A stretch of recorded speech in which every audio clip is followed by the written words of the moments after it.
Executive Director of Habitat for Humanity Bay Waveland. This tag unit, we wanted it to, the front look to be consistent. So our first round, the engineers could not meet the wind shear requirements to get with 3 windows, so they designed it with 2. And we sent them back to the drawing board and said that doesn't look good. So they went back and did some redesign and were able to come up with the 3 windows across the front, which gives it a very balanced look. What we did lose in the process was the window in the back wall and the glass window door. And we're going to ask them to relook at that to give this room a little bit more light and a more open feeling. We'd like to replace this door with a glass door, French door. So also in the prototype, they had 2 windows across the back, but the prototype was going to be in an area that does not require 150 mile-an-hour wind resistance. So it was had 2 windows on the side, 1 here, and a glass door, which really gave the room a sunroom appearance. And that was nice, but that won't work down here until we do some more modifications with the engineers. So we're pleased. This particular unit, we use the 2-bedroom modular because we're able to not ask for a variance on a lot. It's a traditional house length, and so if we use the 3-bedroom unit, we would have to get a variance on every lot that we put it on. So what we decided to do is design a second tag unit, the front tag unit being, it could be a bedroom, but we designed it to be a living room, and then to put a second tag unit across the back that would be a 14-foot wide, 18-foot long addition. So that would come off this rear door, and back here, and I'll show you, it would come across here, it would turn about here, and this would become a hallway. And so you could put a bath and a half on a second tag, and that would give you a 3-bedroom, 1.5 bath unit with a pretty substantial storage closet, which would be beneficial. And then you would extend this deck even, so you have more of a square deck instead of, this is more of a walkway. And you could have stairs going down the side, or have kind of a patio environment between the 2 tags. So that's another option that we're looking at for the next prototype. So that would have fit really well on this lot, and it would have worked well for a larger family. This particular family is a single retired lady that this is suitable for her needs. She's pretty excited. So.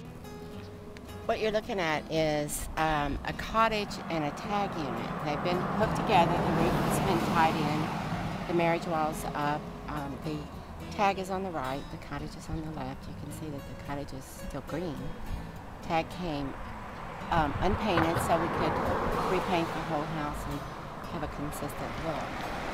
One of the challenges on this particular cottage is getting it off. You got to bring the cottage in, set it first, then set the tag. So in this lot, because it slopes down in the back, we used a crane to set this cottage. Now that's a lot quicker, but it's a little bit more expensive unless you're setting 2 or 3 or 4 at a time, and then it's, you know, that you got the crane for the day, so they don't care how many they set. So if we would have had 2 or 3 in a row, we could have saved some money doing that. So this cottage was crane set. It took about 3 hours. They ran bars underneath and cable underneath the house, lifted it out, set the cottage first, then used some of the existing strapping material that was used in the temporary set to bolt the cottage, and then additional strapping was used. Then we came back with the tag unit. And explain what the tag unit is. Pardon me? Oh, the tag unit is a 14 by 14 addition that we designed to tie into the Mississippi cottage to make it a long-term living option for families down here. It would work very well for a family that already had a cottage, that if we could put the tag on it and expand the living area and put it on permanent foundation, that would be a pretty easy solution for them, and it's very quick. So there are some costs involved. The tag cost about $13,000, but the shipping and price of gas fluctuates a little bit. The cottage was donated by MDA for this pilot project. So you have foundation costs, cranes, the tie-in, the button-up. The roof takes a little while to tie in. It's a little more difficult because it was not designed originally to be accepting an addition. So the first time we did it was a little bit slow. The second time was a little bit quicker, and by the time the crew sets 4 or 5, they'll have it down where they can move pretty quickly. This is hurricane strapping that was added after the tag unit got here. So you can see that this is done in a certain nail pattern that's designed for coastal construction. The cottage came with these bolts. So they're able to bolt on with the existing bolts that were provided with the cottage. And then there's additional strapping underneath. So we've had the inspectors out to look and make recommendations. And, they've been pretty pleased with what we've been able to do. Pre-manufactured storm shutters.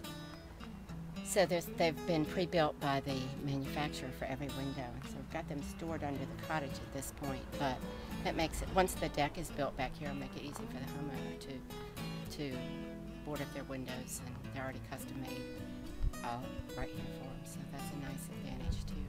And that's provided to every cottage owner, and the tag company provided those too for the additional windows. So we're pleased to have those.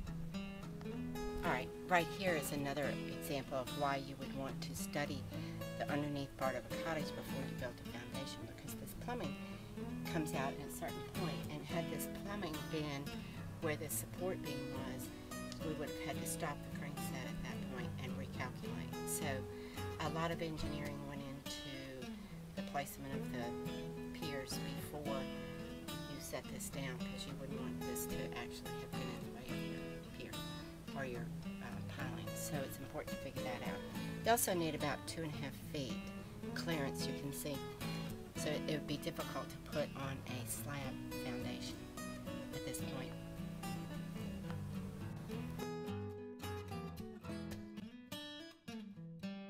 Right here is where the electrical panel box was installed.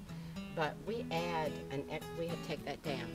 We add, because of the type of foundation we used on this, we took the bottom plate off and installed extra hardy boards to cover up that exposed green boards foundation material. So we had to take the panel box off, and then we'll reinstall that afterwards. But you can see where the color changes on the 2 boards.